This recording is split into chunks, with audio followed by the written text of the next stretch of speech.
안녕하세요. 금요사건 파일 디바제식합니다. 태풍 댐빈이 몰아치던 2012년 8월 30일 아침 7시 30분. 전라남도 나주 영산경찰서로 한 여성이 헐레벌떡 들어옵니다. 자신의 7살 된 딸이 사라졌다는 실종 신고를 접수하게 되죠. 엄마에 따르면 어젯밤 11시까지만 해도 집에 있던 아이가 아침에 눈을 떠보니 감쪽같이 사라졌다는 겁니다. 심지어 이 아이가 잠자던 이불 채로 사라졌습니다. 그러니까 누군가 이불에 싸서 보쌈처럼 아이를 데려갔다는 건데요. 이건 명백한 납치 사건이죠. 우선 당시 가족이 거주하던 곳은 식당을 개조해서 만든 상가주택이었습니다. 그러다 보니 밖에서 안이 훤히 들여다보일 정도로 일반 집에 비해서는 좀 방범이 취약했던 거죠. 마침 현관문도 고장나서 잠겨있지 않았습니다. 경찰은 즉각 납치의 무게를 두고 그날 오전 나주경찰서 강력팀을 포함해서 전 직원들을 수색에 투입하기 시작합니다. 그런데 하필 그날 태풍 영향권에 있었습니다. 그래서 강하게 휘몰아치는 비바람 속에서 경찰이 수색에 어려움을 겪게 돼요. 날씨가 이러니까 거리에는 지나다니는 사람조차 없고 그렇다 보니 목격자 찾기도 쉽지 않겠죠. 그나마 집 근처 은행 앞에 설치된 한 CCTV가 있었는데요. 또 이게 바람에 꺾여버리는 바람에 바닥을 비추고 있었죠. 너무도 최악의 조건이었습니다. 오전이 지나고 태풍이 조금씩 잦아들던 낮 12시 55분. 전경 2명이 영산대교 사거리 인근에서 마침내 A양을 발견합니다. A양은 차갑게 젖은 이불을 뒤집어 쓰고 추위에 벌벌 떨고 있었어요. 나체 상태였죠. 상태가 매우 좋지 않았습니다. 경찰은 곧장 A양을 응급실로 후송시켰는데 아이의 몸이 말 그대로 참혹했어요. 여기저기 멍자국이 가득했고 무엇보다도 여성의 중요 부위가 5cm 정도 찢어져 있었고요. 게다가 직장까지 파열되는 중상을 입은 상황입니다. A양이 굳이 말하지 않아도 아이가 얼마나 끔찍한 일을 당했는지 충분히 알 수 있었죠. 급한 치료를 마친 후에 경찰이 조심스럽게 아이에게 무슨 일을 겪었는지 질문하게 되는데요. 근데 아이는 그 트라우마 때문인지 그닥 많은 것을 기억하고 있진 않았습니다. 다만 범인이 이런 말을 남긴 걸 기억해요. 괜찮아, 삼촌이야. 삼촌. 이건 꽤 중요한 단서였습니다. 이 말은 범인이 나이가 그리 많지 않은 남성이라는 걸 뜻하겠죠. A양에 따르면 범인이 자고 있던 아이를 이불 채로 들어서 어딘가 데려가요. 그리고 다리 밑에서 성폭행을 했다고 증언하게 되죠. 경찰이 아이가 발견된 그 영산대교 주변을 탐색하게 되는데 다리 밑에서 A양이 입고 있던 원피스와 속옷이 발견되었어요. 여기는 A양 집에서 약 300m 정도 떨어진 사실상 가까운 곳입니다. 그렇다면 범인은 여기에 지리를 잘 아는 사람이라는 거겠죠. 게다가 대범하게 남의 집에 들어와서 아이를 이불채 데려갔을 정도면 성적 충동이 비정상적으로 아주 강한 인물로 추정됩니다. 자, 이 정보를 토대로 경찰은 곧장 인근 지역의 동종 범죄자들을 수사망에 올렸습니다. 동시에 이웃들에게 탐문조사를 했죠. 그러더니 얼마 후에 의심스러운 인물이 수사망에 포착되는데 우선 동네의 덤프트럭 기사 한 명이 의미심장한 증언을 합니다. 그 사건이 있던 날 밤에 동네에서 검은 옷을 입고 돌아다니는 20, 30대 남성을 목격했다는 이야기예요. 그 기사가 그를 좀 기억하고 있는 이유가 있었는데 이 남성이 PC방에서 마주쳤거든요. 근데 이 기사님한테 대뜸 형님! 하고 인사를 건네기 때문이에요. 아주 술 냄새가 강하게 났습니다. 그러고 보니까 이 남자가 PC방에서 몇 번 마주친 적이 있긴 했는데 그렇게 잘 알고 지내던 사이는 아니어서 형님이라고 불렀던 게 유독 기억에 남았던 겁니다. 그런데 여러분, 공교롭게도 그날 밤 해당 PC방에 있던 또 다른 인물이 있습니다. 바로 실종됐던 A양의 어머니였죠. 평소에 그녀는 아이들이 모두 잠들고 난 후에 새벽에 홀로 PC방에 방문해서 일을 처리했다고 해요. A양이 없어졌던 그날도 PC방에 엄마가 있었는데 놀랍게도 그날 그 술 취한 남성과 대화까지 나눴습니다. 자, A양의 어머니가 과거 나주에서 분식집을 한 적이 있었어요. 그때 이 남자가 손님으로 몇 번 찾아오면서 자연스럽게 안면을 트고 있던 사이였죠. 그러면 그날 PC방에서 무슨 일이 있었느냐? 남성을 우연히 마주쳤어요. 근데 느닷없이 애들은 잘 있어요? 라고 묻는 겁니다. 그녀에게 세 딸이 있다는 것도 그는 알고 있었던 거죠. 이 남자가 평소에는 PC방에서 꽤 오랫동안 게임을 즐겼는데 그날따라 PC방에 들어온 지 30분 만에 자리를 떴고요. 그리고 나서 시간적으로 봤을 때 얼마 후에 A양이 실종된 정황입니다. 자, 유력한 용의자가 되죠. 다행히도 그의 신원이 금방 밝혀졌는데요. 그는 바로 23살의 고종석. 2년 전에 절도로 이미 전과가 있는 사람이었어요. 고종석이 원래 나주 사람은 아니었거든요. 부모님과 완도에 살았는데 사이가 틀어지면서 작은아버지가 거주하고 있는 나주에 잠시 머물던 상황입니다. 근데 조금 더 이제 이야기를 알아보니까 이 완도에서 살던 그때 부모님과 사이가 나빠진 계기도 참 어이가 없어요. 몇 년 전에 완도에 있는 마을 금고를 털었던 거예요. 절도를 했던 거죠. 당연히 중범죄지만 작은 마을이었기 때문에 그 마을 특성상 서로 다 알고 하니까 그냥 눈을 감아줬던 것 같습니다. 태신 고종석은 마을에서 추방되었고요. 그렇게 친척집을 전전하면서 일용직 생활을 해왔었는데요. 고종석을 쫓던 경찰은 사건 당일 새벽 PC방에서 그와 함께 있었던 이들의 증언을 토대로 그가 이후에 순천으로 향했음을 알아냅니다. 그리고 사건 다음 날인 8월 31일 오후 1시 20분 순천의 한 PC방에서 고종석이 검거됩니다. 사건 발생 30시간 만의 일이었죠. 그가 경찰에 체포되던 순간 그는 PC방에서 자신의 범죄에 대한 기사를 읽고 있었다고 합니다. 그렇게 범인이 잡히면서 이 끔찍한 사건의 전말도 밝혀지게 되죠. 8월 29일 저녁 9시 고종석은 서울에서 내려온 친동생과 함께 나주에 있는 작은아버지 집에서 술을 마셨습니다. 그게 한 2시간 반 정도 이어졌어요. 그러다가 저녁 11시 25분 고종석과 동생이 집을 나왔고요. 다른 곳에서 1시간 반 정도 술을 더 마십니다. 그렇게 2차가 끝나고 동생이 이때 난 친구를 만나러 갈게 하면서 자리를 뜨게 되는데 혼자 남은 고종석이 이번엔 작은아버지 집에서 약 100m 정도 떨어진 가까운 단골 PC방으로 향했습니다.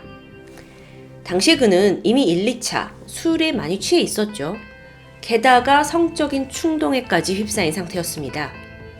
그런데 마침 이 PC방에서 A양의 어머니와 우연히 마주쳤던 겁니다. 그러자 머릿속에 떠오른 게 그녀의 딸들이었죠. 인사를 건넸고 이후 그가 향한 곳은 A양의 집. 고장난 현관문을 손쉽게 열었고요. 현관에서 가장 가까운 곳에 자고 있던 A양을 이불채 들어 납치한 겁니다. 한편 어머니가 다시 집에 돌아온 시각은 새벽 2시였어요.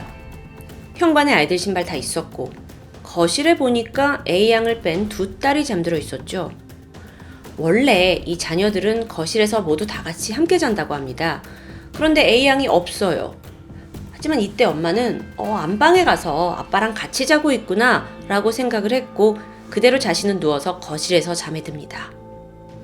PC방 가기 전에 이미 새 아이들이 잠든 걸 확인했기 때문에 엄마로서는 별일이 아니라고 봤던 거죠. 한편 아이를 납치한 고종석은 인적이 드문 영산대교 밑으로 갔고요. 그곳에서 아이를 범했고 범행 직후에 자신의 범죄를 은폐하기 위해 A양을 목 졸라 살해하려 했습니다. 그런데 이때 A양이 고통을 견디지 못하고 기절하게 돼요.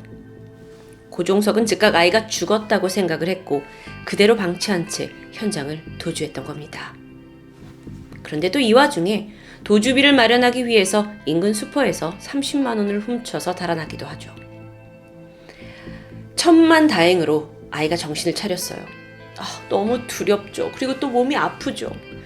그 상황에서도 어쨌든지 집에 가기 위해서 다리 밑을 빠져나왔습니다.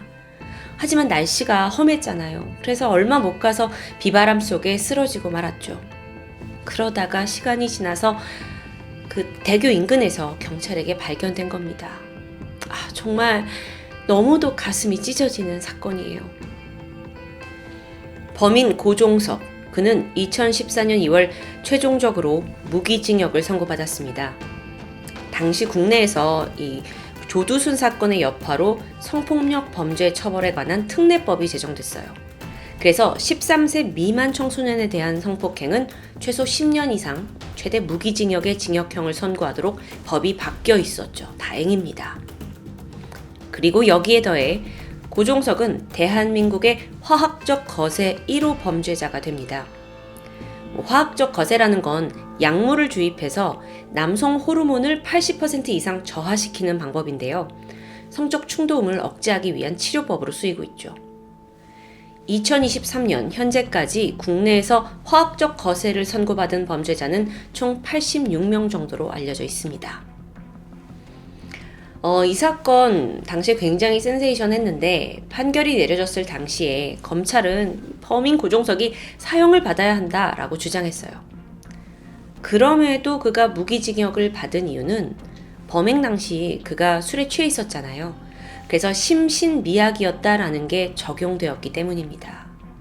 여러분, 도대체 우리 언제까지 술 마셔서 감형됐다는 이야기를 들어야 하는 걸까요? 너무 답답하고 화가 나죠. 그런데 이 사건의 잔혹성은 여기서 끝나지 않습니다. 범인이 검거된 후부터 A양과 그녀의 가족들에 대한 언론의 칼질이 시작된 겁니다. 이 사건이 2012년에 발생을 했거든요. 지금으로부터 약 한 10년 전이죠. 그때까지만 해도 보통 언론에서 성범죄 사건이 터지면 이걸 다소 피해자 탓으로 돌리는 어떤 자극적인 기사를 내곤 했었다고 해요. 말도 안 되죠. 예를 들어서 피해자가 꽃뱀이다, 피해자가 제대로 저항하지 않아서 일어난 일이다 등등인데요. 그러니까 배려가 전혀 없이 좀 뭔가 화제성을 목적으로 기사를 내기 일쑤였습니다. 그래도 이 사건의 경우에는 A양이 고작 피해자가 7살이에요. 그래서 그런 저급한 기사를 쓸 수는 없었겠죠. 대신에 A양의 언니와 부모님을 상대로 사실 확인조차 되지 않은 자극적인 기사들이 쏟아지기 시작합니다. 모 언론사는 고종석이 원래 목표했던 범행 대상이 큰딸이었다라는 이런 기사를 확인 없이 보도하게 돼요. A양의 언니가 이걸 봤을 때 어땠겠어요? 너무 충격적이죠. 그래서 심리치료를 받기도 했고요. 그런데 여기서 그치지 않고 그 해당 기자가 A양의 언니 학교에까지 찾아갑니다. 그래서 얘야, 원래 너가 표적이었다는 거 알고 있니? 동생이 너 대신해서 그런 일을 당했는데 넌 어떻게 생각하니? 라는 말도 안 되는 질문을 퍼붓었던 겁니다. 진짜 명치 한 대 세게 때리고 싶죠. 이때 A양 언니요? 겨우 초등학교 6학년이었어요. 이것 외에도 A양의 엄마가 사건 당시 PC방에 있었다는 사실을 가지고 물고 늘어집니다. 마치 A양의 엄마가 게임 중독에 빠져서 딸을 제대로 보살피지 않아서 이 사건이 벌어진 것처럼 왜곡하기도 했죠. 실제로는 어땠냐고요? A양의 어머니가 애들을 다 재우고 새벽에 그렇게 PC방에 갔던 이유는 단순히 집에 컴퓨터가 없었기 때문입니다. 그래서 컴퓨터로 아이들의 숙제를 그 밤에 봐줬던 거고요. 하지만 기자들이 원하는 건 자극적인 기사였어요. 그러면서 그 자신들의 기사를 뒷받침할 만한 증거를 찾는답시고 A양 집에 무단으로 침입하죠. 심지어 A양의 일기장을 몰래 훔쳐서 그걸 보도에 사용하기도 했고요. 당시 피해자 부모님은 딸을 간호하기 위해서 며칠간 집에 없었어요. 그리고 나서 돌아와 보니까 집안이 난장판이 된 걸 보고 정말 경악을 금치 못했다고 합니다. 거실과 안방에 기자들 신발 자국이 막 다 남아 있고요. 이 아이의 물건이 막 여기저기 널브러져 있고요. 이거 너무 열받아요. 저도 이쯤에서 그 기자분들 욕을 좀 그만하고 싶은데 만행이 여기서 그치지 않습니다. 보통 강력사건의 경우에는 피해자의 신원이 노출되지 않도록 주의해야 하죠. 그런데 당시 언론은 고종석의 이동 경로를 분석한답시고 A양의 집과 인근의 골목, 모습까지 다 상세하게 찍어서 보도합니다. 심지어 그걸 또 위성사진, 그래픽, 약도까지 이용을 해서 이게 자칫하면 맘만 먹으면 A양이 어디에 사는지 이걸 정말 확인할 수 있도록 친절하게 공개한 건데요. A양이 입원했던 병원에서도 만행은 계속됩니다. 병원 곳곳에 기자들이 진을 치고 있는 바람에 A양이 병실 밖을 나갈 수가 없는 거예요. 그런데 조금만 생각해 보세요. 물론 이게 당시 굉장히 화제가 됐던 사건이긴 했지만 이 상처 입은 피해자 아이를 직접 만나서 무엇을 물을 수 있었던 걸까요? 대화를 거는 게 맞는 일이기나 할까요? 결국 이 아이를 보호하기 위해서 병원에서 나서서 경호원을 고용하기에 이르죠. A양이 병실을 나갈 때마다 흰 천을 뒤집어 쓰고 경호원들과 함께 이동했다고 해요. 아무런 죄도 없는 피해자가 오히려 죄인처럼 행동해야 했죠. 이런 언론의 몰상식한 행동은 정말 할 말을 잃게 만듭니다. 설명하는 저조차도 이게 사실이 아니길 바래요. 하지만 사실입니다.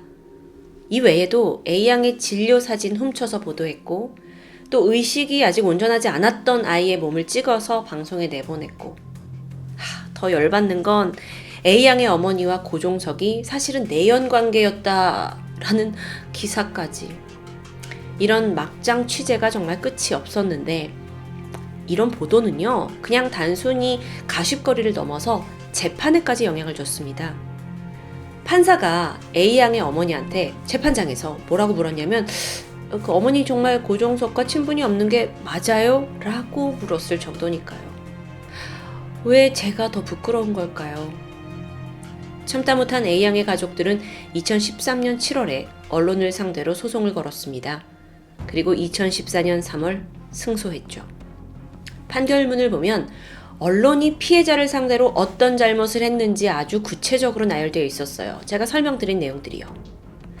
하지만 여기에 대해 해당 언론은 딱히 반성하는 태도는 아니었다고 합니다. 판결에 반박해서 항소를 하기까지 했죠. 모든 건 역사가 판단하리라 생각됩니다. 이 사건을 통해 확실한 건 당시 언론의 보도 방식에 문제가 있었다는 부분입니다. 그러면서 이후에 국가인권위원회와 한국기자협회는 성폭력 범죄 보도에 대한 세부적인 권고 기준을 마련하게 돼요. 자, 이렇게 이런 사건에는 보도를 하십시오라는 어떤 기준을 만든 거죠. 다시는 이 사회에서 특종을 위한 기자들의 비인간적인 취재 현장이 더 이상 일어나지 않길 바라고 있습니다. 다시 사건으로 돌아와서 A양의 어머니는 그날 이후에 나는 죄인이다 라는 말을 남겼습니다. 그러면서 만약 우리 가족이 돈이 많았다면 이런 사건을 겪었을까? 또는 언론이 우리를 이렇게 함부로 대했을까? 라는 한탄을 하기도 하셨죠. A양을 비롯한 그 모든 가족들은 명백한 피해자입니다. 하지만 밖에서는 고개를 쉽게 들고 다닐 수가 없었어요. 인터넷에서도 온갖 루머에 시달렸고요. 10년이라는 시간이 지난 지금 다행히도 A양은 꾸준한 심리치료를 통해서 상태가 많이 호전되었다고 전해집니다. 이제는 어엿한 고등학생이 되었겠네요. 다른 가족들도 심리치료를 통해서 상처를 서서히 회복해가고 있다는 소식입니다. 그럼에도 여전히 사건이 벌어진 그 8월이 돌아올 때마다 모두에게 트라우마가 떠오르겠죠. 피해자와 그 가족이 겪었을 기나긴 고통의 시간, 그 시간을 이겨내고 앞으로 나아가려는 그들에게 작게나마 응원의 목소리를 보내봅니다. 지금까지 금요사건 파일 디바제시카였습니다.